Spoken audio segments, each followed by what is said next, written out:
My name is Elena Brooks, 44 years old and a high school history teacher in a small Michigan lakeside town. My husband Daniel and my older sister Marissa have never exactly been my biggest supporters, but I still believed family would stand by me in public. That belief shattered last Saturday night at the Grand Lakeside Hall during the town's charity auction for the library. As I walked toward them near the wine display, Marissa smirked and said, "Here to watch how real money gets spent." Daniel chuckled and added, "Or maybe just here for the free dinner."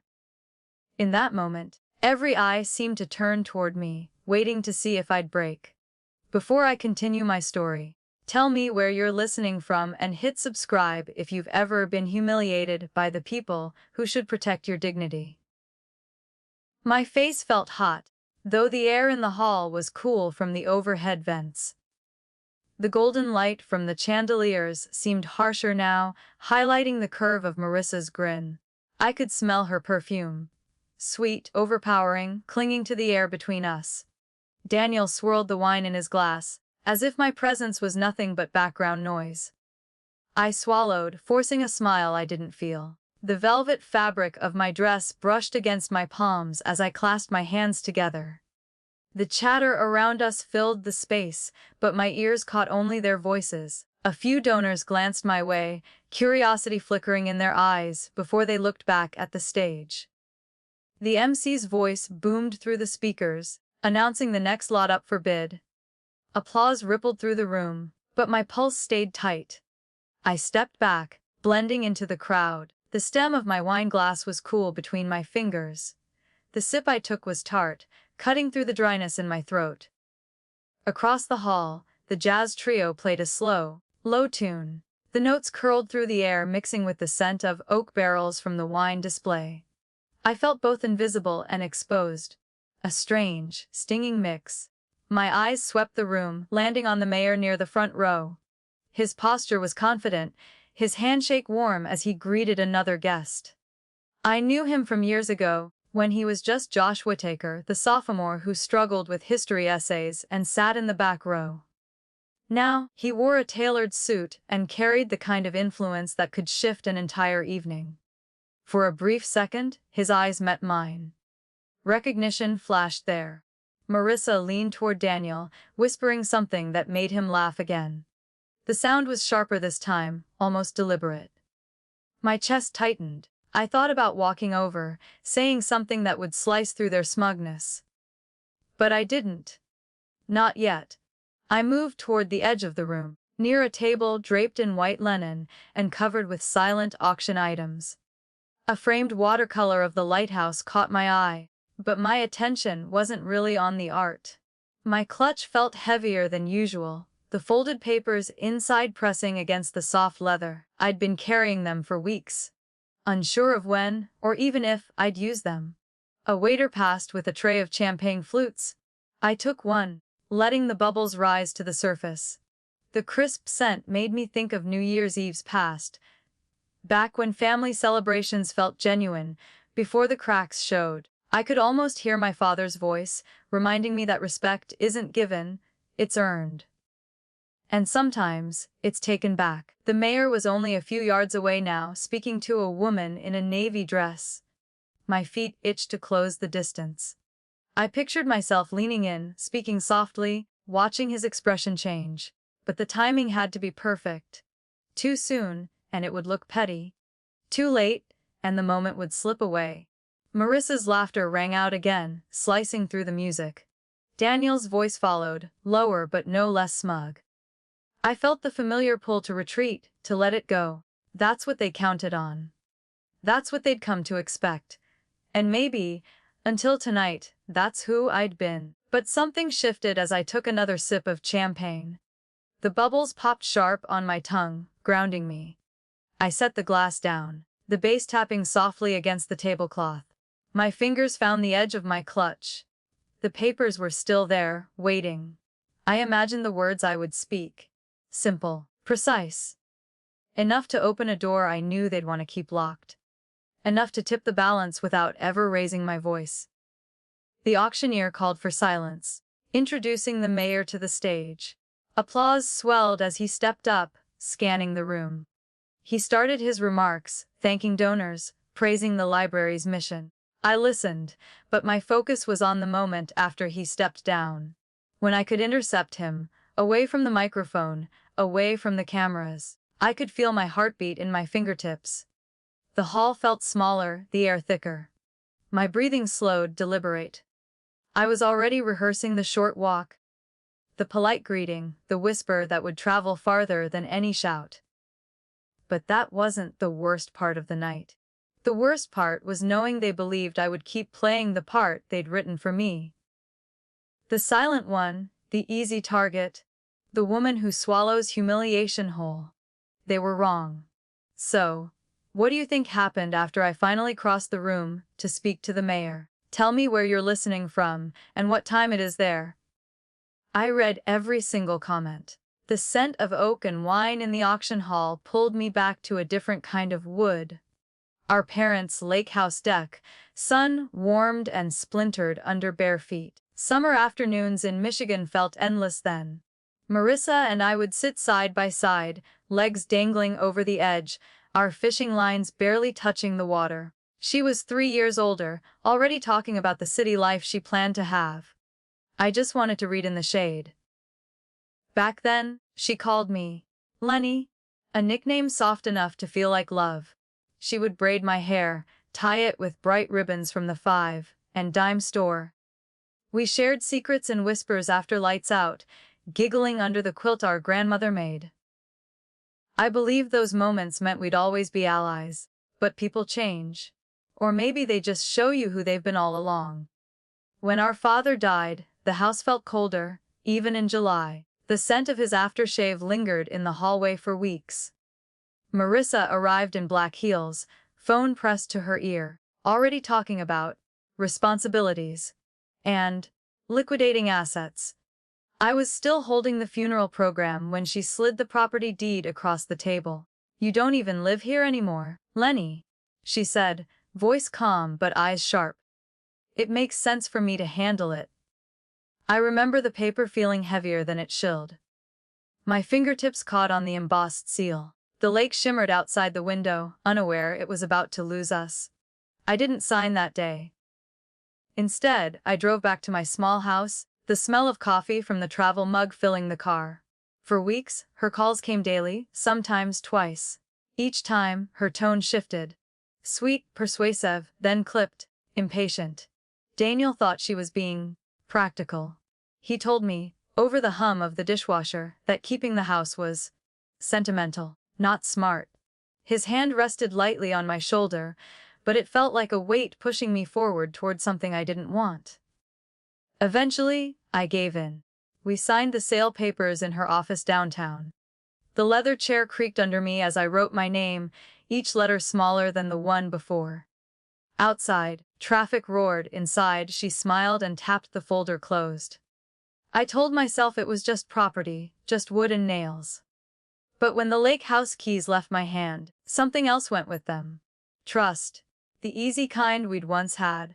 Years later, the sale proceeds became seed money for her event company. She thanked me in a Christmas card, 2 sentences under the printed message. Daniel called it good business.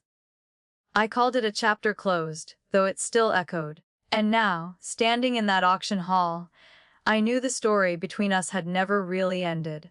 After the lake house was gone, our paths drifted further apart. Marissa's life became a carousel of charity galas, corporate clients, and glossy magazine spreads. Photos of her smiling beside mayors and CEOs showed up in the local paper every other month. I'd glance at them while waiting in line at the grocery store, the scent of overripe bananas and coffee filters in the air. She always looked untouchable, perfectly lit, as if she'd never known the awkward girl with sunburned knees and a tangled fishing line. We saw each other at family gatherings, brief, polite, and guarded. Thanksgiving dinners where the turkey cooled, while we avoided real conversation. Christmas mornings with gifts that felt like obligations. The warm quilt of our childhood had thinned to something fragile, easily torn. Daniel admired her ambition. She's making something of herself. He'd say over Sunday breakfast, the steam from his mug curling toward the ceiling. I'd nod, feeling the bitter edge of my coffee on my tongue. He never seemed to notice how her jokes landed on me, sharp as tacks hidden under soft fabric. 2 years ago, she invited us to her company's 10th anniversary party. The ballroom glittered under crystal chandeliers. Music swelled, laughter flowed, and I lingered near the dessert table, the scent of chocolate ganache heavy in the air. She introduced me to her colleagues as my sister, the teacher, with a tone that made it sound quaint small. I smiled anyway, the way you do when you've been trained not to make a scene. It was around then I started keeping my distance. Lydia, my colleague at school, noticed. You seem lighter when you're not around her, she said one afternoon as we graded papers in the staff lounge, the smell of dry erase markers mixing with burnt coffee. I shrugged, but she was right. Still, some bonds are hard to sever completely. Weddings, funerals, fundraisers. They pull you back into orbit. Marissa's orbit was polished, powerful, and cold. When the charity auction invitation arrived this year, the envelope was thick, the print embossed. My name was on the front in looping calligraphy. Daniel was excited. He liked the networking, the catered food, the chance to feel important. I hesitated. The paper felt smooth under my fingers, but there was grit in my gut. I knew the stage she built for herself, and I knew the roles she cast for the rest of us. Yet I went. Maybe to keep the peace. Maybe to see if the distance had softened her edges. Or maybe, deep down, to prove to myself that I could stand in her world without shrinking. Walking into the grand lakeside hall last Saturday, I carried more than my clutch. I carried years of clipped conversations, half smiles, and the quiet ache of a sisterhood traded for power plays. I didn't know yet how the night would end, only that it wouldn't end the way she expected. 2 nights before the charity auction, Daniel and I had dinner at home. The kitchen smelled faintly of garlic and rosemary from the roasted chicken he'd pulled from the oven. The table was set for 2, the overhead light casting a warm glow over the plates. I was tired from grading essays, but the thought of a quiet meal sounded like relief. Halfway through, his phone buzzed. He glanced at the screen, then smiled, just a small curve of his mouth, but I knew it. Marissa. He answered without hesitation, leaning back in his chair. Yeah, we're all set for Saturday? Oh, she'll be there, he said, flicking his eyes toward me as if I were a footnote. He ended the call and took a sip of wine. She's excited to have you at the auction, he said, voice light, but there was something in the way his fork scraped the plate. Just try to enjoy yourself. Don't overthink things. Don't. My fork paused above the roasted carrots. Overthink? I asked. You know how you get? He replied, not looking at me. Sometimes you read too much into people's jokes. Marissa doesn't mean anything by them. The taste of rosemary turned bitter in my mouth. I set my fork down, the metal clinking against porcelain. So, when she undermines me in front of a room full of people, I'm supposed to laugh along. He sighed, swirling the wine in his glass. It's a big night for her business. Just, don't make it about you. That last line sat heavy between us, thicker than the steam rising from the chicken. I pushed my plate back, appetite gone. The scent of garlic felt cloying now, wrapping around my throat. Later, while loading the dishwasher, I caught him humming. A low, tuneless sound he made when his mind was elsewhere. I wanted to ask if he ever defended me when I wasn't in the room. I didn't. The answer would have been obvious. Instead, I wiped down the counters, the cloth damp and cool under my fingers. The house was quiet, except for the faint hum of the refrigerator. I thought about the auction hall, the faces I'd see, the way Marissa's smile could slice without ever raising her voice. In the living room, Daniel settled onto the couch, scrolling his phone. The blue light reflected off his glasses. I stood in the doorway, watching him. We'd been married long enough for me to read the spaces between his words. He wasn't going to stand beside me if the night turned sharp. That knowledge settled into my bones like a cold draft seeping through old windows. I carried it upstairs, into the bedroom, where the air smelled faintly of clean laundry. Sitting on the edge of the bed, I told myself it would be easier to keep my head down. But the thought tasted like surrender, and I wasn't sure I could swallow it. The next evening, Daniel suggested we grab a quick dinner at Harbor Bistro, a place we rarely went anymore. The air smelled of fried calamari and lemon from the bar, and the hum of conversation wrapped around us. I tried to focus on the menu, but he was scrolling his phone again, thumb moving fast. "She's here," he said suddenly, standing before I could ask who. Marissa's voice carried across the room, bright and confident. She wore a cream blazer over black silk, her heels clicking against the hardwood as she approached. "Alana," she said, smiling in a way that never reached her eyes. "Tomorrow's going to be spectacular, you'll see." She glanced at Daniel, then back to me. "Just remember, it's about the cause and presentation. We can't have any distractions." Her perfume, something floral and sharp, filled the space between us. I kept my face neutral. "I'll be fine," I said, but the words felt like a coat 2 sizes too small. She laughed lightly, then leaned toward Daniel. "Make sure she wears something that photographs well. These events live forever online." Daniel chuckled, the sound low but approving. My stomach tightened. The waiter arrived with water, setting the glasses down with a soft clink. Marissa excused herself, heading toward a table near the window where 2 men in suits waited. Daniel watched her go, then turned back to me. "She's just making sure everything goes smoothly," he said, as if that explained anything. I took a sip of water. It was cold, clean, and did nothing to wash down the sting in my chest. "Do you ever hear yourself when you defend her?" I asked. He didn't answer, flipping his menu open as if the conversation had ended. The rest of the meal passed in fragments, forks scraping plates, muted laughter from the corner, the faint scent of garlic bread drifting from the kitchen. My mind wasn't in the room anymore. It was already in the auction hall, picturing the spotlight, the whispers, the way Marissa could turn a crowd with a single line. Back home, I set my bag on the entryway table. The house felt too still. In the quiet, I heard my own thoughts clearly. This was not going to be another night I let them write my role. I walked into the study, pulled open the desk drawer, and took out the clutch I planned to carry. Inside, the folded papers waited. Ink on paper, numbers and signatures, the kind of details that could shift the ground beneath someone's feet. I ran my fingers over the edges, the paper cool and stiff. Upstairs, I could hear Daniel moving around, drawers opening and closing. The scent of his cologne drifted down the hallway. Tomorrow, we'd walk into that hall together. But I knew we weren't on the same side. I placed the clutch on the dresser, next to the pearl earrings I'd chosen for the night.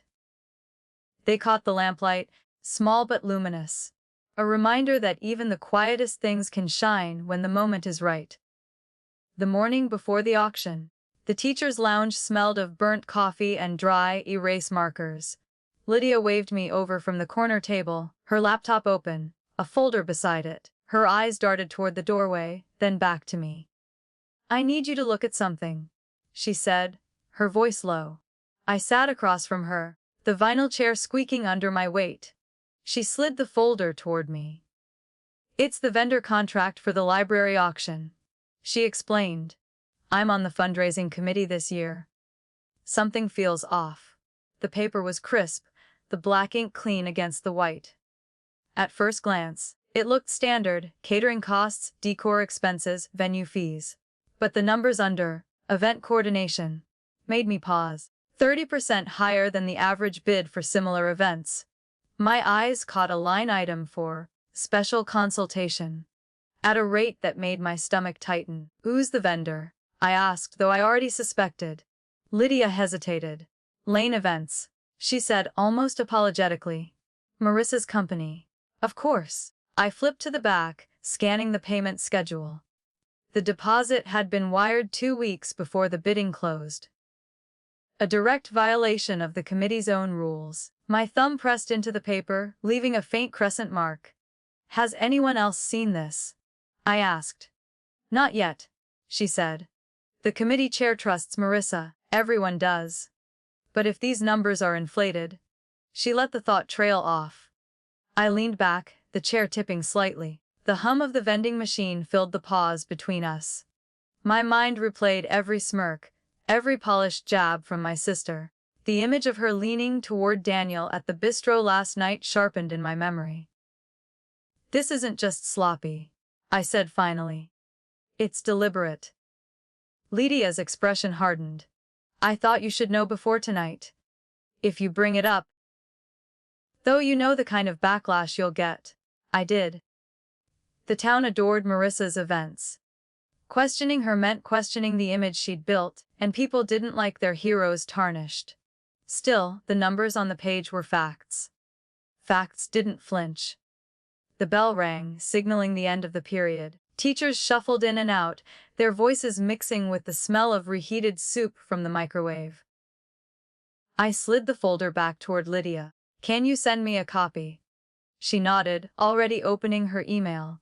When the file landed in my inbox, I downloaded it to a flash drive I kept in my desk. The small piece of metal felt heavier than it should, the way certain truths do. Back in my classroom, the scent of pencil shavings lingered in the air. I tucked the flash drive into my bag, next to the clutch I'd carry tonight. My fingers brushed the folded papers already inside. Bank statements. Past contracts I'd quietly collected over the years. Tonight might be the night they stopped being private reminders and started being something else. Outside, the autumn wind rattled the window panes. I stared at the glass, my reflection faint against the gray sky. Power, I thought, wasn't always in who spoke the loudest. Sometimes, it was in who held the right piece of paper at the right moment. That afternoon, the rain came in steady sheets, tapping against the classroom windows. Students worked quietly on an essay about Reconstruction, the scratch of pencils blending with the soft hum of the heater. My mind wasn't on their paragraphs. It was on the folder Lydia had shown me and the flash drive in my bag. During my free period, I closed the door and plugged the drive into my laptop. The numbers stared back, unblinking. Venue fees triple what I knew the hall charged. Catering listed at a per plate cost I'd only seen for celebrity weddings. And there it was again. That special consultation fee, vague enough to hide anything. A knock on the door jolted me. It was the custodian, dropping off a box of printer paper. The scent of cardboard and toner filled the room for a moment before he left. I shut the laptop, the screen going black, as if to keep the truth from spilling out too soon. After school, I drove downtown through wet streets slick with fallen leaves. The wipers thudded in a steady rhythm. Without quite deciding to, I pulled into the small public library. The air inside was warm, tinged with the scent of old books and lemon polish. I asked the librarian for the public records terminal. It didn't take long to find the other bids for the auction contract. The difference between lane events and the next highest bidder was staggering. Enough to fund new computers for the entire library. My pulse quickened, a mix of satisfaction and anger. By the time I got home, the rain had stopped, leaving the air damp and cold. Daniel was in the kitchen, chopping onions. The sharp scent made my eyes water before I'd even set down my bag. "How was your day?" he asked without looking up. "Busy," I said, hanging my coat. I could feel the flash drive pressing against the side of my bag. I saw the auction contract. He paused, knife mid-air. And it's padded," I said flatly. "Not just a little. A lot." He set the knife down, wiping his hands on a towel. "Marissa runs a premium service. You get what you pay for." I stared at him, the kitchen light casting shadows under his eyes. "You really believe that, or is it easier than admitting she plays dirty?" His jaw tightened, but he didn't answer. The onions sizzled in the pan, their aroma filling the space between us. I stepped past him, pulling a glass from the cabinet, needing the cool water to ground me. Upstairs, I laid out my outfit for the auction. The velvet dress hung on the closet door, deep red in the lamplight. On the dresser, the clutch waited. Inside, the folded papers and now, the flash drive. Proof layered over proof. I stood there for a long moment, fingertips resting on the clasp.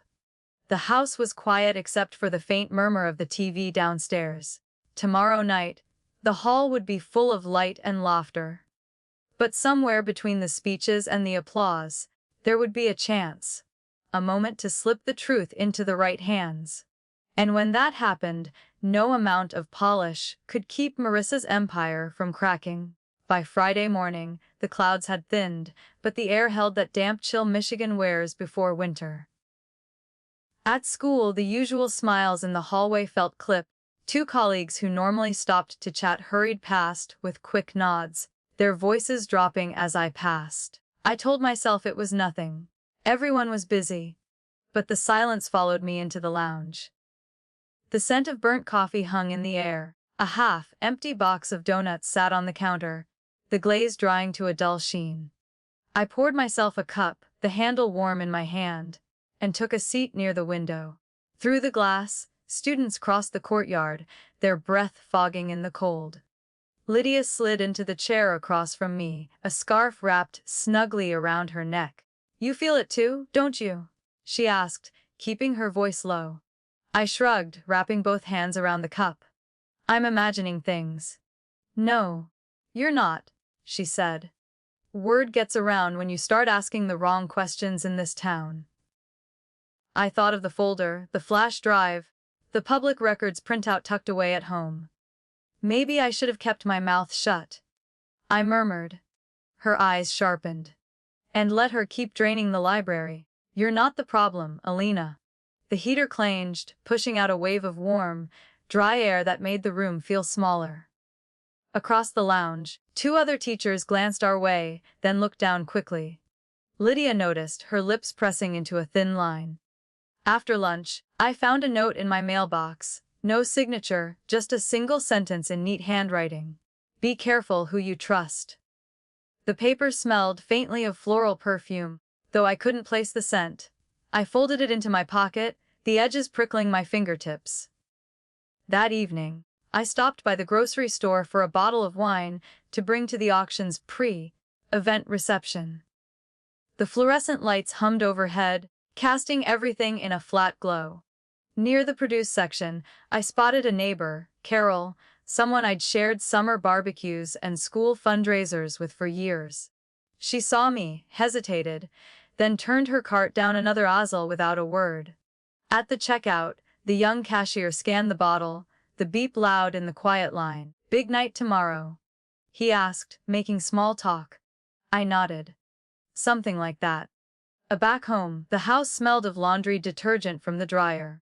Daniel was in the living room, TV remote in hand, flipping through channels. He didn't look up when I set the wine on the counter. I could feel the distance between us like a draft under a closed door, silent, persistent.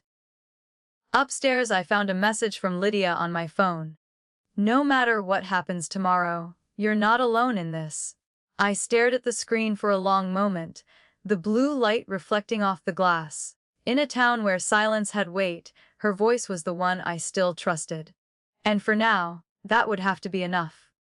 Saturday morning arrived gray and windless, the lake outback flat as glass. I made coffee in the quiet kitchen, the smell rich and earthy, filling the empty air. Daniel was still upstairs. I stood at the counter, staring at the steam curling from my mug, and wondered how many people would look through me tonight. By mid-morning, my phone buzzed with a text from another colleague, an excuse about not making it to the auction. This was someone who never missed town events. I read it twice, feeling the unspoken meaning between the lines. My thumbs hovered over the screen before I set the phone down. I decided to run errands, needing to move. The streets downtown were already lined with banners for the library fundraiser, their fabric snapping in the breeze. Passing the bakery, I caught the scent of warm cinnamon rolls, but even that small comfort felt distant. A group of parents I knew stood outside, chatting. Their conversation slowed as I approached, then shifted entirely before I could say hello. Inside the hardware store, I picked up light bulbs and batteries. At the counter, Mr. Bell, the owner, smiled faintly but didn't meet my eyes. His hands moved quickly, sliding my purchases into a paper bag. "Good luck tonight," he said, but it sounded like a warning. Back home, I put the bag on the kitchen table and wandered into the living room. Daniel was polishing his shoes, the smell of leather polish mixing with the faint scent of his cologne. "Everyone's on edge," I said. "It's like they know something's coming." He didn't look up. "People talk. You know how small towns are." "They don't just talk," I said. "They choose sides." Finally, he glanced at me. "Maybe you should think about what side you want to be on." The words settled cold in my chest. I went upstairs, closing the bedroom door behind me. The afternoon light filtered through the curtains, pale and thin. On the dresser, my clutch sat where I'd left it. I opened it, checking the folded papers and the flash drive. Both were still there, silent but heavy. I sat on the edge of the bed, running my fingers along the velvet coverlet. The air smelled faintly of lavender from the sachet in the drawer. Somewhere in the house, Daniel moved around, his footsteps soft on the carpet. I thought about Lydia's message from last night, the simple certainty in her words. In the end, it wasn't the number of people who stood with you. It was who. And tonight, if it came down to it, I'd rather have one honest voice than 100 false smiles. The clock on the nightstand ticked steadily toward evening. Soon, I'd put on the dress, the earrings, the carefully practiced expression, and I would walk into that hall carrying everything they didn't want seen. The grand lakeside hall glowed like a jewel against the dark water. Golden light spilled from the arched windows, catching on the ripples of the lake. My heels clicked on the polished stone steps, the sound too loud in my own ears. The air smelled faintly of damp leaves and the spice of mulled wine drifting from the entrance. Inside, the space shimmered. Crystal chandeliers, tall arrangements of white lilies, the low hum of conversation layered over the soft jazz from the trio near the stage. I held my clutch close, the velvet cool under my palm. Daniel walked half a step ahead, already scanning the crowd for familiar faces. Marissa spotted us from across the room. Her smile widened, practiced and perfect. She was in silver sequins, her hair swept up, diamond drops catching the light with each turn of her head. She made her way toward us, heels tapping a steady rhythm that cut through the music. "Elena," she said, her voice carrying just enough to draw nearby attention. "So glad you could make it. You clean up well." A few people chuckled politely. Her gaze swept over my dress, then lingered on my earrings. "Vintage, I assume." Before I could answer, she turned to Daniel. "Thank you for convincing her to come. I know how she avoids these high-energy events." The way she said it made it sound like I was fragile glassware, likely to crack under bright lights. I forced a smile, feeling the heat rise in my cheeks. Around us, the small circle of guests leaned in, sipping their drinks, curious. Marissa gestured toward the stage. "We have some incredible auction items tonight. Trips, artwork, even a private dinner with the mayor. I'm sure Elena will enjoy the view." A ripple of laughter followed. I caught the faint scent of her perfume. Sharp, floral, and unyielding. My hand tightened on the clutch, the folded papers inside pressing into my fingers. I thought about the numbers on the contract, the deposit date, the other bids. Proof, waiting. Daniel laughed along, shaking his head as if to say, "What can you do?" The sound hollowed the air between us. I glanced toward the mayor across the room, deep in conversation with a donor. He hadn't seen this little performance yet. The band shifted into a livelier tune, but the air around me felt heavier. Marissa had already turned to introduce Daniel to a pair of out-of-town sponsors. I was left on the edge of the circle, a prop without lines. I moved toward the bar, the scent of citrus and gin cutting through the floral haze. The bartender slid a glass of sparkling water toward me, without being asked. "You look like you needed this," he said quietly. I smiled faintly, taking a sip. The bubbles rose sharp against my tongue. From here, I could see the whole room. The glittering tables, the gleam of silverware, The faces turned toward Marissa as she worked the crowd. Every move of hers was deliberate, choreographed to keep her in the center and others just outside the light. But shadows have their own edges. What would you do if someone humiliated you in front of an entire room? Laugh it off, or wait for the perfect moment to cut back? Tell me where you're listening from, and what you'd choose. I read every comment. The MC's voice rang out over the speakers, calling guests to gather near the stage. A gentle chime of glassware followed, the kind of sound that travels easily in a room this size. I set my glass on the bar and stepped toward the crowd, the heels of my shoes muted by the thick carpet.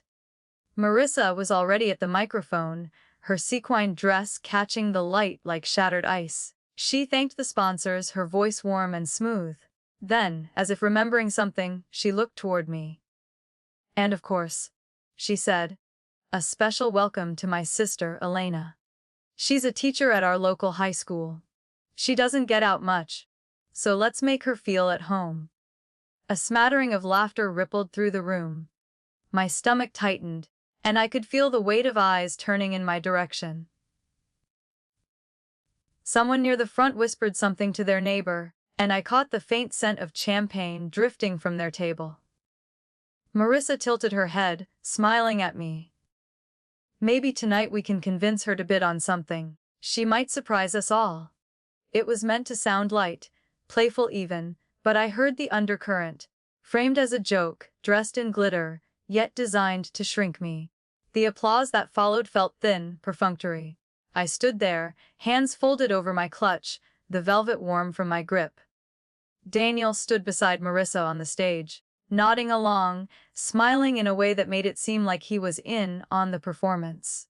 My eyes traced the curve of the mayor's shoulders as he clapped politely from his seat. When the auction began, the room shifted into a different rhythm. The MC rattled off item descriptions. The crowd called out bids. Waiters moved between tables with trays of wine and bruschetta. I found a spot against the back wall, where the air was cooler and the hum of the heating vent masked the constant buzzsaws of conversation. Marissa moved effortlessly from table to table, her laugh carrying over the music. I could see her glance toward me occasionally, like checking that I was still exactly where she'd left me. It was a habit she'd honed over years. Keep your opponent in sight, and they'll rarely surprise you.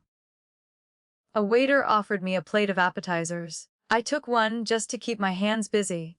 The bread was warm, the tomato topping fresh with a hint of basil. I chewed slowly, my gaze fixed on the stage where the bigger items, weekend getaways, custom art pieces, were paraded in front of the crowd. When the private dinner with the mayor came up, Marissa herself returned to the microphone. "This one's special," she said. "Imagine a night of conversation, fine wine, and insight into our city's leadership." Her eyes swept the room before resting, briefly, on me, and maybe even a little advice for those looking to step up. The bidding started high. Laughter and excitement swelled. I stayed still, my mind moving faster than the numbers climbing on the board. This wasn't the moment, but it was getting closer. Each jab, each polished insult, each calculated smile was pushing me toward it. As the gavel fell and the dinner went to a man in a tailored navy suit, the crowd applauded again. Marissa beamed, the picture of civic pride. I watched her, noting the way the light caught in her hair, the flawless mask she wore. Masks, I reminded myself, are fragile things. All it takes is the right pressure in the right place, and they crack. The music swelled again as the MC moved to the next item.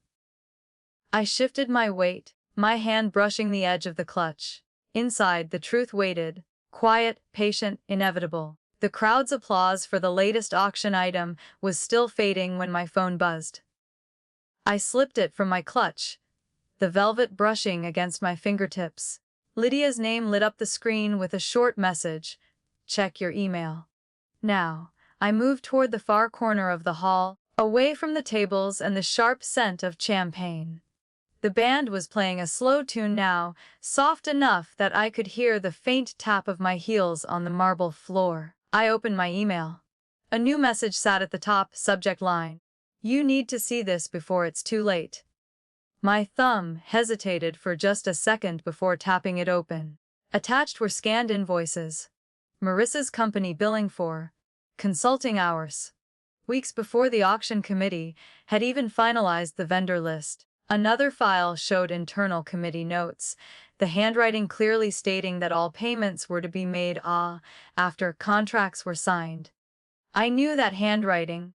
It belonged to the committee chair. The evidence was clear and damning. I could almost hear Lydia's voice saying, now you have everything you need."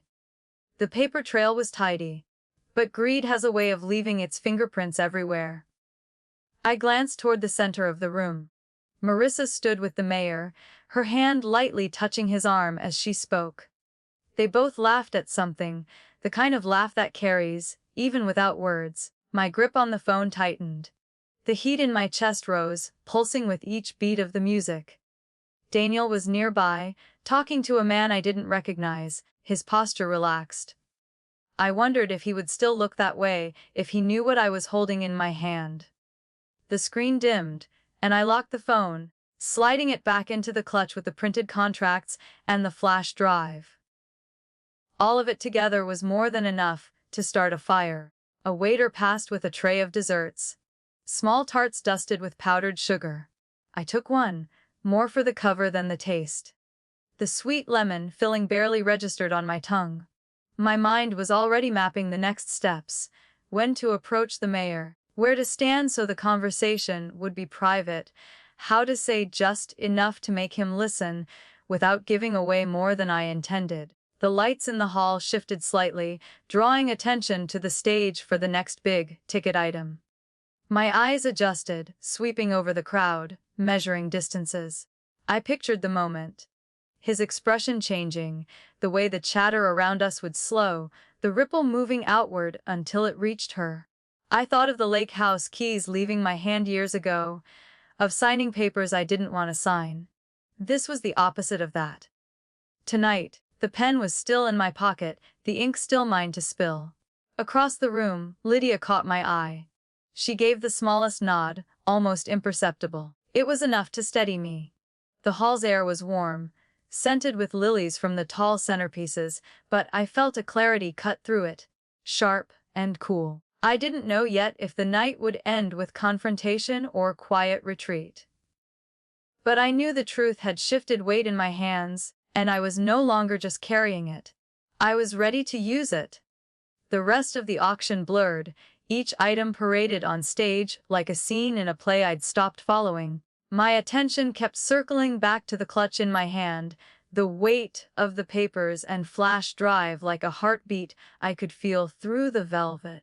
When the final gavel fell, the MC thanked the crowd.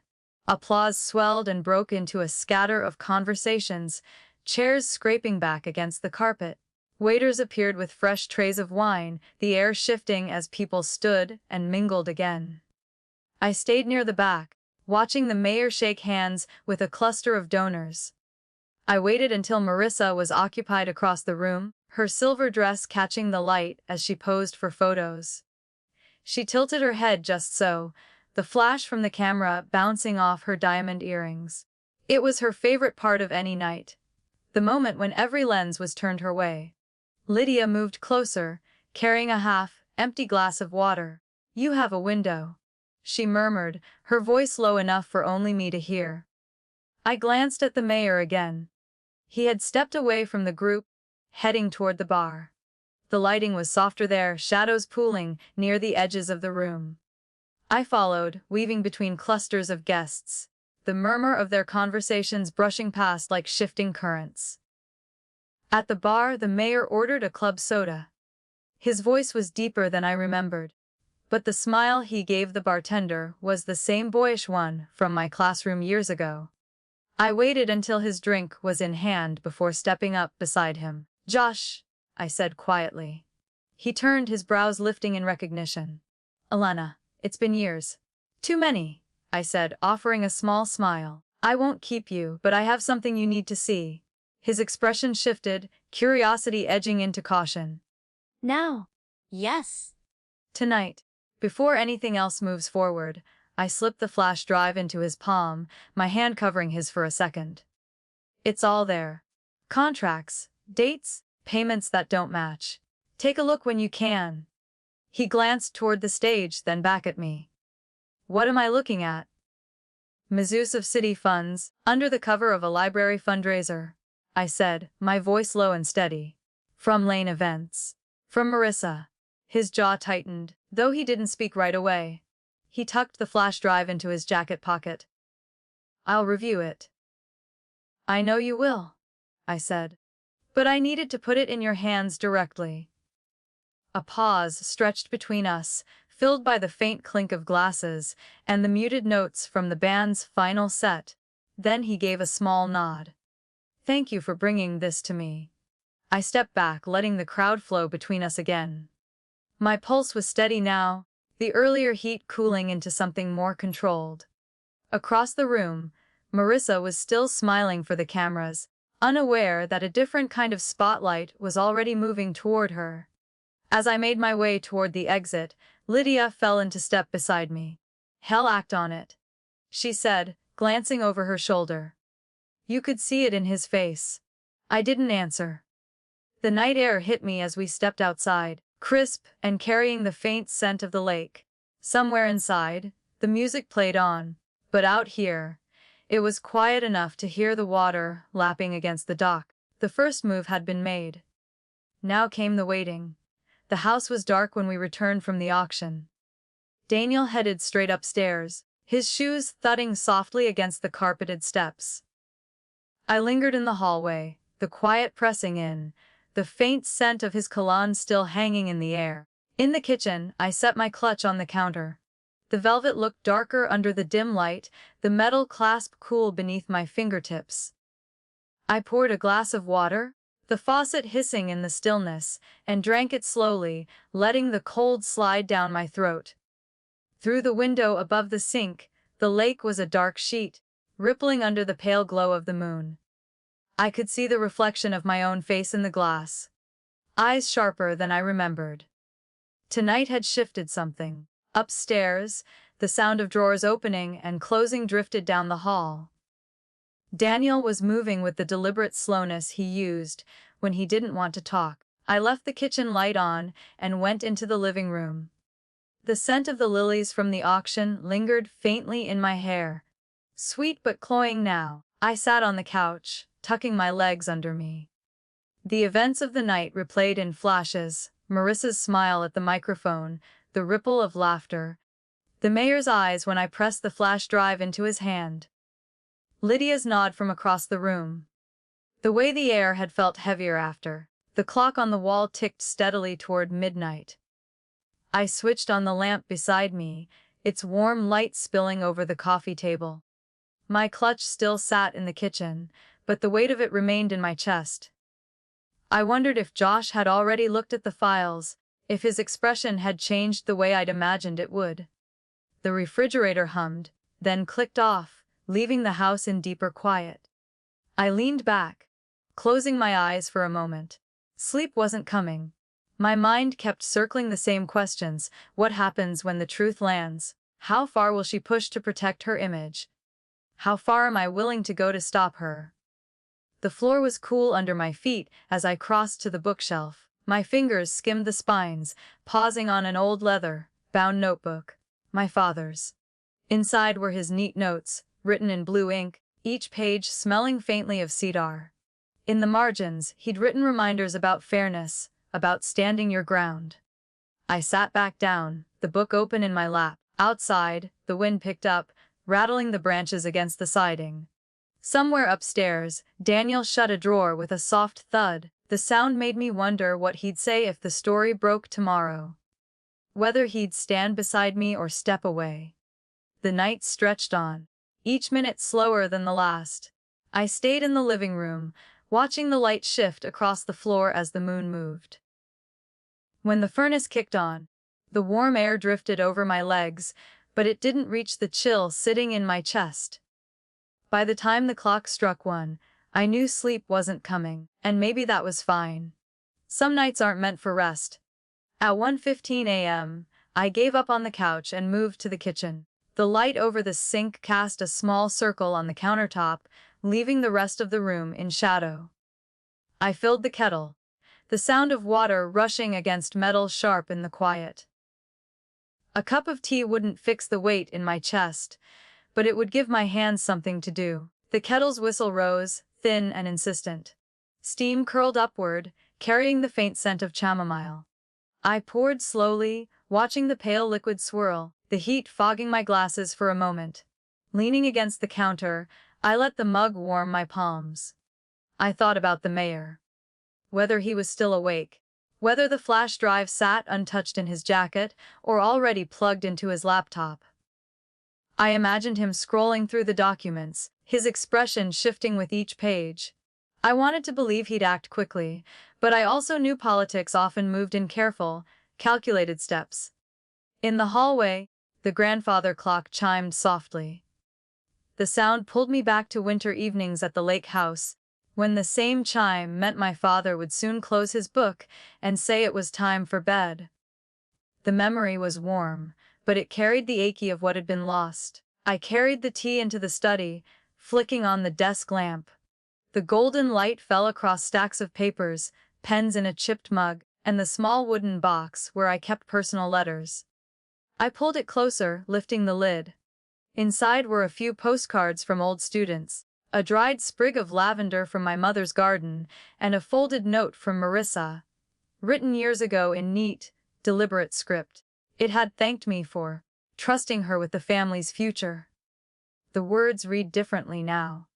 The radiator hissed, sending a wave of warmth across the room. I sat down, tea in one hand, the note in the other. I could feel the pull in both directions. One toward ending this quietly, letting it fade, the other toward pushing until the truth stood in daylight, no matter the cost. Upstairs, Daniel's footsteps crossed the bedroom. A door clicked shut. He hadn't asked me what I'd spoken to the mayor about, and I hadn't offered. That silence felt dangerous in its own way. The tea cooled in my mug.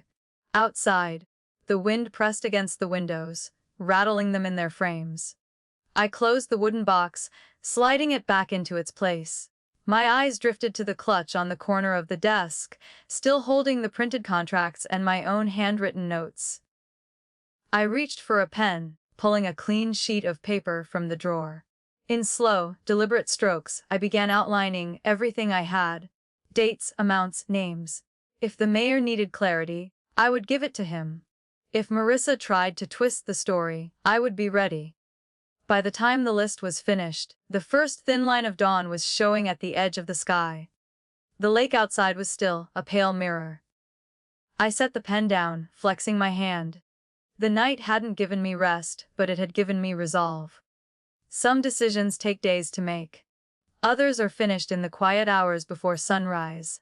By the time the sun cleared the trees, I was already at the kitchen table. The air smelled faintly of toast from the slice I'd left untouched. My notebook lay open, the pages filled with dates and numbers I'd written in the still hours before dawn. The ink was smudged in places where my hand had rested too long.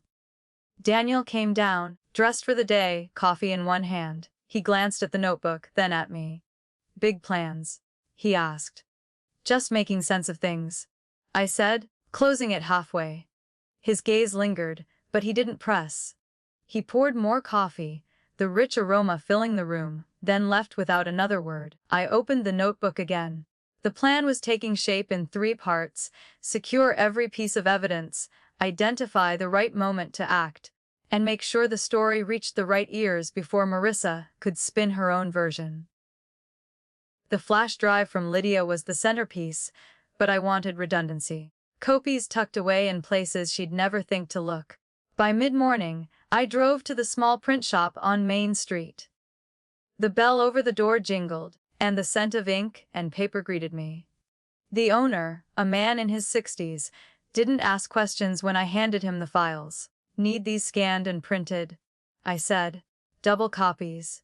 Quality ink." He nodded, sliding the folder onto the counter. While the printer hummed, I stepped outside. The air was crisp, the sky a clear, pale blue. Across the street, the cafe's outdoor tables were empty, a few leaves skittering across the bricks. I took a deep breath, feeling the cool air tighten my lungs. Calm was important now. Back at the counter, the man stacked the fresh copies neatly, the paper still warm to the touch. I paid in cash and left, the folder heavier than before. In the car, I slid one set into the glove compartment, another into my bag. The originals would stay locked at home. Next was timing. The mayor had the flash drive, but political caution could delay him. I needed a parallel path, one that didn't depend on his schedule.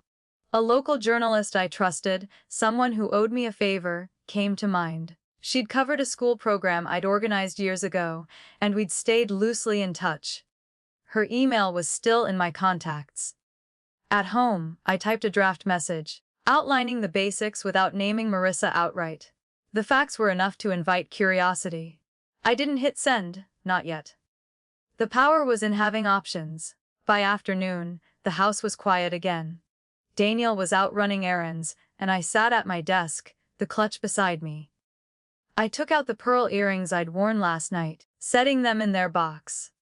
Their soft gleam in the light felt like a reminder, small, understated, but impossible to ignore if you looked closely. I checked the locks on the front and back doors before moving the originals to a fireproof box in the hall closet. My fingers hesitated on the lid before snapping it shut. This wasn't paranoia, it was preparation. Standing in the living room, I looked out at the lake. The water reflected the pale afternoon sun, ripples catching on a light breeze. The surface looked calm, but underneath, currents moved unseen. That's how this needed to be. If you had the proof to quietly dismantle someone's public image, would you use it, or hold it until the perfect moment? Tell me where you're listening from and how you'd play it. I read every comment. That evening, I spread the documents across my desk, the lamp casting a narrow pool of light over the papers. Each page told the same story. Numbers padded, timelines bent, rules quietly ignored. The ink smell from the fresh copies still lingered, sharp and faintly metallic. I pulled my laptop closer, opening a blank spreadsheet. Methodical rows and columns felt safer than scattered notes. Dates in one column, amounts in another, supporting details lined up like pieces on a chessboard. As the list grew, the pattern was undeniable. The phone on the corner of my desk buzzed with a text from Lydia. "Everything all right?" Yes, I typed back. "I'm organizing everything. This won't slip away." Her reply came almost instantly. "Good. Stay careful." Downstairs I could hear the faint murmur of the TV. Daniel had returned, his voice carrying in short bursts, as he spoke to someone on the phone. I couldn't make out the words, but the tone was lighter than it had been all week. I printed a condensed version of the spreadsheet. Just 2 pages, enough for someone to grasp the scope without drowning in details. That copy went into an envelope, unsealed for now. I wrote the journalist's name on the front in neat block letters, sliding it into the middle drawer of my desk. The rest of the evening passed in quiet movements, locking the side gate, setting the alarm, checking the garage door. Routine tasks steadied my thoughts, but kept them from spinning too far ahead. But the hum under my skin didn't fade. Before bed, I stepped out onto the back deck. The night air was cool, smelling faintly of pine and the lake's damp edge. The water was dark, reflecting a thin crescent moon. Somewhere in the distance, a boat engine hummed, then faded. It struck me how still everything could look, while something significant was shifting beneath the surface. Inside, I placed my clutch on the nightstand, close enough to reach without standing. The documents in the fireproof box were safe, but I kept one key piece. A signed invoice with the early payment date, near me. If anyone decided to come looking, they wouldn't leave with everything. Daniel was already in bed when I entered the room. He glanced at the clutch, then back at the TV remote in his hand. "Working late?" he asked. "Just finishing something," I said, keeping my voice even. He nodded but didn't press. The blue light from the TV flickered over his face, briefly catching on the crease between his brows before he turned back to the screen. Lying in the dark later, I rehearsed the next steps in my head. The mayor first. Give him enough time to act, but not enough to stall. then the journalist, if needed. Every move had to be quiet, deliberate, and irreversible once taken. Sleep came in shallow bursts. Once, I woke to the faint creak of a floorboard in the hall, the sound fading quickly. Probably Daniel, I told myself, but I still reached for the clutch, my fingers brushing the cool metal clasp. By morning, the plan felt sharper, like a blade honed overnight. The pieces were in place. All that was left was to choose the moment to cut. The following Thursday, the library board held a public meeting in the same hall where the auction had been staged. But tonight, the chandeliers seemed harsher, their light bouncing off polished floors in sharp angles. Rows of chairs faced a long table where the board members sat, folders stacked neatly before them. I arrived early, my clutch tucked under my arm, the fireproof box key in my coat pocket. The air carried the faint scent of furniture polish and coffee from a side table set with paper cups. Lydia was already seated near the front. She gave me a quick nod, her expression calm but alert. Marissa swept in 10 minutes later, silver heels clicking, her hair perfectly pinned. She greeted the board members with practiced warmth, then took a seat 2 chairs down from the mayor. She didn't see me at first. The meeting began with the usual agenda. Approval of minutes, budget reports. I waited, my fingers resting on the cool metal clasp of the clutch. When the item for vendor contracts review appeared on the list, I straightened in my seat. The committee chair, a tall man with glasses, opened a folder. "We've received some questions regarding the cost structure of this year's fundraising event," he said, glancing toward the mayor. "Before we proceed, Mayor Whittaker has something to share." Josh rose, smoothing his tie. His gaze swept the room before landing briefly on me. "In reviewing the vendor contracts," he began, "I found irregularities that required further attention. Specifically, early payments and inflated charges inconsistent with our standard bidding process." A low murmur rippled through the audience. Marissa shifted in her seat, her smile tightening. "Mayor, if I may." She started, but he held up a hand. "I've cross-checked these figures with other bids," he continued. "The discrepancies are significant enough to warrant an independent audit." The room grew quieter. The fluorescent lights above hummed faintly. I could hear the rustle of papers, the creak of chairs as people leaned forward. Marissa's fingers curled against the tabletop, her knuckles pale. "This isn't necessary," she said, her tone sweet but edged. "Lane Events has always delivered exceptional value to this community." Josh's voice stayed even. "Value doesn't excuse process violations." I stood then, the movement drawing a few glances. From my clutch, I withdrew a single sheet, the signed invoice with the early payment date, and walked it to the chair. The paper felt warm from my hand, the black ink clear and unblinking under the light. "This supports what the mayor found," I said, my voice steady. "Payment was issued before the vendor was officially awarded the contract. That's not just irregular, it's a breach of policy." For a moment, the only sound was the shifting of someone's feet on the polished floor. Marissa's gaze locked on mine, sharp enough to cut. I met it without flinching. The chair accepted the paper, scanning it quickly before passing it to the others. "We'll add this to the audit file," he said. "Thank you, Ms. Brooks." I returned to my seat, the air feeling thinner around me. Marissa leaned toward the board, speaking in a hushed voice I couldn't hear. The mayor listened, his expression unchanged. The meeting moved on, but the atmosphere had shifted. Conversations in the audience were quieter now, more deliberate.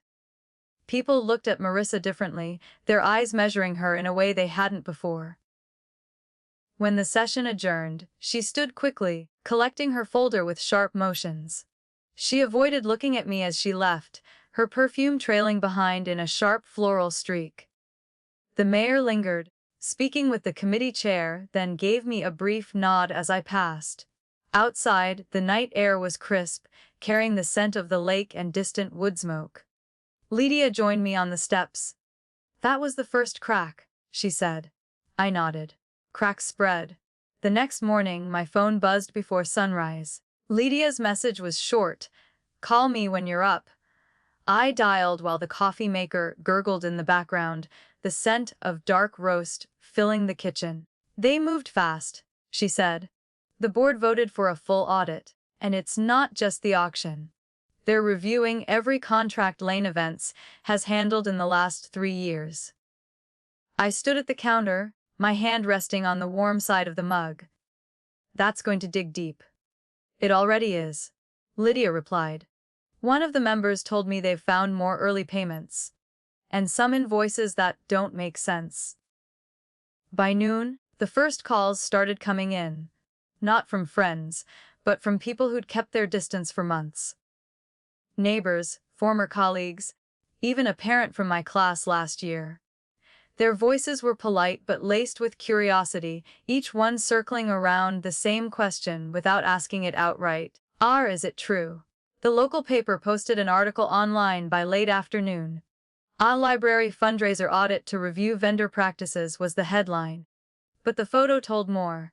It was Marissa at the auction, sequin dress glittering, speaking into the microphone. The comment section filled quickly. I didn't respond to the article or the calls. Instead, I sat at my desk, the glow of the screen casting pale light over the stacks of paper still in front of me. Every so often, I glanced at the fireproof box in the corner, comforted by the quiet weight of what remained inside. That evening, Daniel came home later than usual. He set his briefcase down with a soft thud and avoided eye contact as he took off his coat. "You've made quite the stir," he said finally. I looked up from my notes. "Truth tends to do that," he exhaled, running a hand through his hair. "You've put yourself in the middle of something messy. And her too." "She put herself there," I said, my voice steady. "I'm just making sure people see it." We ate dinner in near silence, the clink of silverware loud in the stillness. Halfway through, he pushed his plate back. "She called me," he said. "Wanted to know why you're doing this." I didn't answer right away. The steam from my tea curled between us, carrying the faint scent of mint. Maybe she should already know. Later that night, I sat on the back deck. The lake was restless, ripples catching the light from the porch. I wrapped my cardigan tighter, the knit rough against my skin, and listened to the faint hum of a boat engine far off. The phone in my lap buzzed. It was an email from the mayor. "Audit begins Monday. Thank you for coming forward. This won't be buried." I read it twice before closing the screen. Somewhere in the dark, an owl called, the sound low and deliberate. I thought of the meeting, the shift in the room when the evidence was handed over. A single moment, but one that couldn't be undone. Inside, the house was quiet except for the low tick of the hallway clock. I passed the closed door to Daniel's study and caught the faint sound of his voice. Speaking low, maybe to Marissa, maybe to someone else. I didn't slow my steps. Upstairs, I placed the mayor's email in a separate folder on my laptop, a clean record of what had been promised. Then I shut the machine down and stood by the window, looking out at the lake. The air smelled of rain coming in from the west. Somewhere beyond the dark horizon, the next move was already forming, not mine, but hers. And when it came, I'd be ready to meet it head-on. By Monday afternoon, the story had shifted from whispers to headlines. The town's weekly paper, usually devoted to bake sales and high school sports, ran a front-page spread. Audit expands into vendor records. Beneath the headline was a smaller photo, Marissa leaving the library board office, sunglasses on despite the overcast sky. At school, the air felt different. Colleagues who had avoided me in recent weeks now lingered in the hall to talk. Their voices carried that cautious warmth people use when they're not sure how much they can praise you yet. I kept my responses polite, the smell of chalk dust and dry erase markers grounding me. Daniel said little. He left earlier in the mornings and returned later in the evenings. When we did speak, it was about logistics, groceries, bills, the water heater needing a new filter. His eyes slid past mine more often now, as if meeting my gaze might force him into a side he wasn't ready to choose. On Wednesday, I stopped by the grocery store. The bell over the door jingled, letting in a gust of cold air. In the produce aisle, Carol, the same neighbor who'd once turned her card away, paused to greet me. "You've been in the news," she said, adjusting her scarf. Her tone was lighter than I expected. "Takes guts to stand up like that." Her words should have felt like a victory, but they landed with a strange hollowness. I smiled, thanked her, and moved on, the scent of oranges following me down the aisle. Back home, the kitchen was quiet except for the hum of the refrigerator. I set the groceries down and glanced at the fireproof box in the hall closet. Everything was still there, my own private ledger of what had happened. I didn't need to look inside, the weight of it was already familiar. That evening, Lydia called. "The board's interim report comes out next week," she said. "From what I've heard, it's not going to be pretty for her." I leaned against the counter, the cool surface pressing into my hip. "And for me? You'll be fine," she said. "Your name isn't anywhere near the contracts, and the mayor isn't shy about saying who brought it forward." After the call, I stood at the back door, looking out at the lake. The wind had picked up, ruffling the surface into small, sharp waves. For months, maybe years, I'd carried the feeling that I was boxed in. By family, by silence, by what people expected me to ignore. Now, even with the uncertainty ahead, there was space around me I hadn't felt in a long time. It was a strange kind of freedom, quiet, edged with loss, but mine all the same. By Friday, the mayor's office released a brief statement confirming the scope of the audit. The words were formal, but the weight behind them was clear. Irregularities had been found, and further action was pending. The statement didn't name Marissa directly, but everyone in town could read between the lines. I walked into the coffee shop that morning and felt the shift instantly. Conversations dipped as I stepped up to the counter, then picked up again. Quieter, more measured. The scent of roasted beans and cinnamon filled the air. The barista, a college kid with a quick smile, slid my latte across the counter without charging me. "On the house," he said, eyes flicking toward the folded newspaper under my arm. Outside, the cold bit at my cheeks. I took the long way home, past the library. Through the front windows, I could see staff moving quietly between shelves, their voices hushed. A poster for the fundraiser still hung near the door, the date printed in bold above a photo of Marissa smiling. It looked almost out of place now, like a relic from another year. Daniel was at the dining table when I came in, his laptop open.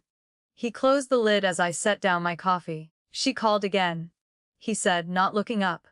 "She's not happy. She'll survive," I replied, hanging my coat on the back of a chair. The truth was, I didn't care whether she was happy. That wasn't my job anymore. He studied me for a long moment. "You've changed." I met his gaze. Maybe I finally stopped pretending. The rest of the day passed in quiet tasks. Laundry, lesson planning, a walk by the lake. The wind off the water carried the smell of damp earth and wood smoke from somewhere across the shore. I felt lighter out there, as if the cold air could scrub away the last traces of the weight I'd been carrying. That evening, Lydia came by with a bottle of wine. We sat in the kitchen, the lamplight warm against the dark outside. "You know," she said, pouring us each a glass, "when this is over, you're going to have choices you didn't have before." Like what? "Where you spend your time, who you spend it with," she said. "Freedom isn't just about removing what's wrong. It's about deciding what's next." Her words stayed with me after she left. Upstairs, I opened the fireproof box one last time that night, checking the contents. The papers were still neatly stacked, the flash drive tucked into its sleeve. I closed the lid and locked it, the sound of the latch clicking into place echoing in the quiet. I stood at the window for a long time, watching the reflection of the lamp on the glass merge with the moonlight over the lake. Somewhere beyond the water, the rest of the town was talking. About the audit. About Marissa, maybe about me. But for the first time in years, their voices didn't reach far enough to touch what I was building inside. It wasn't over yet, but the air already felt different. Cleaner. Mine. Spring came early that year. By March, the lake was free of ice, the water shifting in gentle swells under pale sunlight. From my kitchen window, I could see gulls skimming the surface, their cries sharp in the clean air. The audit report was complete. Marissa's contracts had been terminated, and the board quietly appointed new vendors for future events. No charges were filed, but the findings were public enough to dim her shine. She hadn't called me, and I hadn't reached out. That silence felt like its own kind of closure. My days moved at a different pace now. After school, I often walked the trail along the lake, the smell of thawing earth rising with each step. Sometimes Lydia joined me, our conversations drifting between lesson plans and small plans for the garden I wanted to start. Other days, I went alone, letting the rhythm of my steps settle the last restless pieces inside me. At home, the fireproof box stayed in the closet, untouched. I no longer felt the need to check it. The documents had done their work, their weight no longer pressed on me the same way. In their place was a quiet space I hadn't felt in years. One Saturday, the library held a small volunteer appreciation brunch.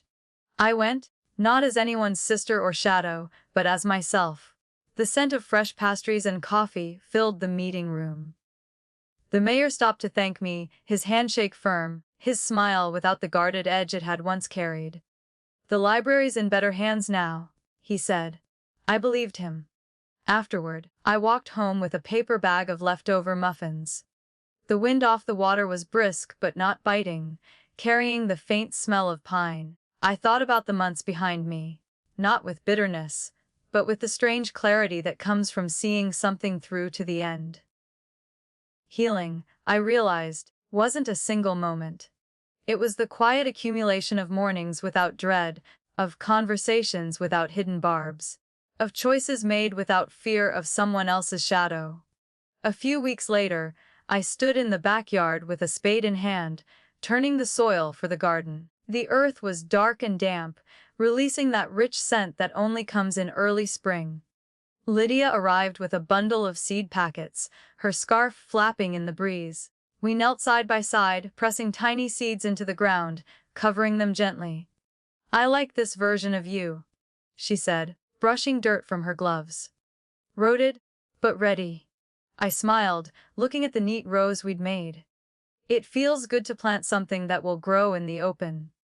Daniel and I spoke less now. He'd taken to spending weekends out of town, visiting old college friends or going on fishing trips. The distance didn't ache the way it once might have. It was simply another space I had made, and I had no urge to fill it with pretense. One afternoon, I sat on the porch with a cup of tea, watching the lake shift from gray to silver as the sun lowered. A pair of swans glided near the shore, their reflections rippling in the water. The air carried the faint sweetness of budding lilacs from the neighbor's yard. I thought of the lake house, how it had once been my anchor and then my loss. Now, I realized, I didn't need those walls to feel steady. What I had was smaller, quieter, but it was mine. The freedom to decide who I let close, the right to speak when something was wrong. The courage to let go of what couldn't be mended. By April, green shoots had broken through the garden soil. Lydia and I checked them every few days, marveling at their slow but certain rise. It was a simple thing, but it carried its own proof. Some returns are worth the wait. On the first truly warm day, I took a walk along the lake trail without my coat. The water sparkled in the sunlight, and the air was light with the scent of fresh grass. For the first time in a long while, I wasn't looking over my shoulder or carrying the weight of unspoken words. The path ahead felt clear. Justice hadn't come in a storm. It had arrived like this, quiet, steady, and impossible to take back.